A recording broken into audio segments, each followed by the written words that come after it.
Hey everybody, hope you're enjoying your day today. Here's just a regular question on graphing equations using a table of values. And so all of these equations, for the most part, will say y equals, in this case, negative 2x plus 3.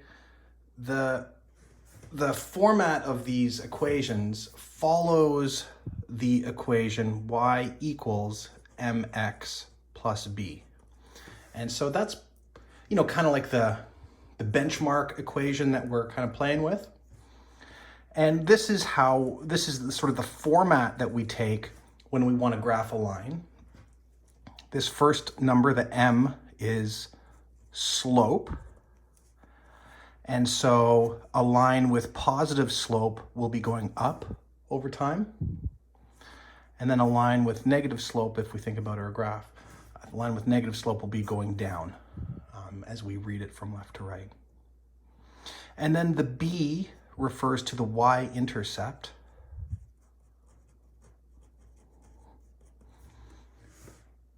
I don't know why it's called b for a y-intercept. But anyway, this up and down line here on our graph is the y-axis, and where this line crosses with y, so if our line goes like this, for instance, if that's our line, then it's going to cross with the y-axis somewhere right there, And so in this case, our equation says that the y-intercept is positive 3. So if we look on this y-axis, on positive 3 is where this line is going to cross. But let's solve it and make sure. So with a table of values, what you have is the equation. And then I just made like a little table here, freehand. You could use Excel or something like that.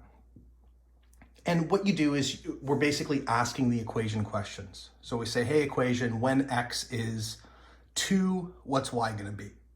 Or when x is 10 million, what will y be?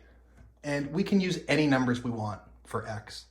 I would suggest just use small numbers because then it's easier to graph. It'll give you some smaller answers.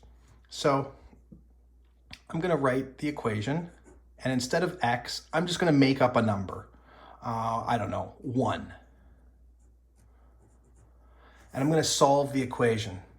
So negative 2 times 1 gives us negative 2. Plus 3 gives us positive 1. So if we think about this in terms of points, the points are always listed with the x first. So here we put 1, like the x was 1. And the next point we got was 1 for y. So that's our first point. To make a line, we need at least 2 points. 3 points is good just for assurance. So we'll do 3 points here. I don't know, what if x is 2? What will y be? Okay, so negative 4 plus 3 gives us negative 1. So our second point is when x is 2, y is negative 1. And I don't know, we'll use a third point just to live on the wild side. I don't know, let's make, negative 2. Insane, right? Negative 2 times negative 2 is positive 4, plus 3 is positive 7. So negative 2 and positive 7. So we've got 3 points here, these 3 points. And so now we can go to graph them. And if we graph them, we're going to start counting from this center. That's called the origin. We're going to look at the x's first. Right of the origin is positive numbers. Positive 1, positive 2, positive 3.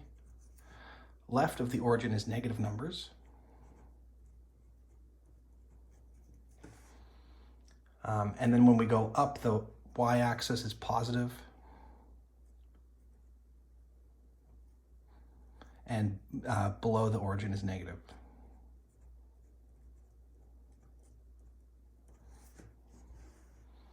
Okay, so our first point is positive 1 on the x-axis, so right there. and then up 1 on the y-axis, right? Positive 1 on the y-axis. So we're going to end up with a point somewhere around there.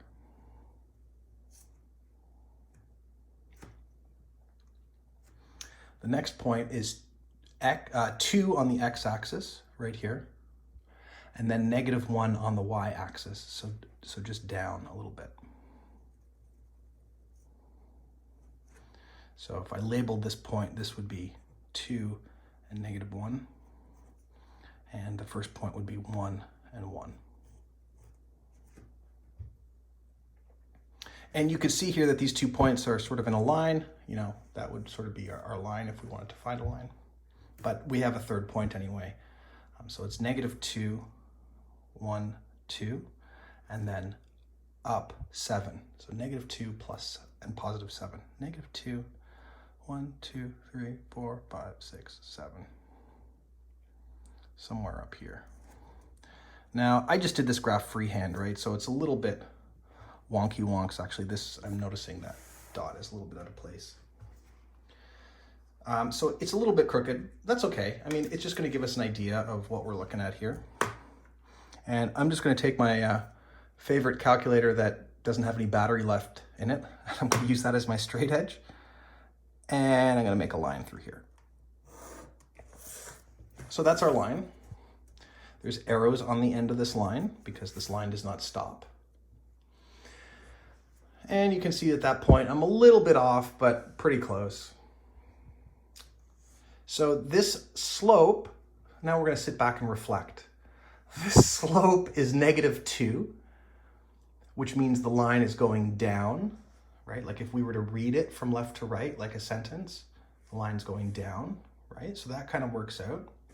And then the y-intercept is +3. And if we look at +3 right there, OMG Zors, the line actually goes through +3, right?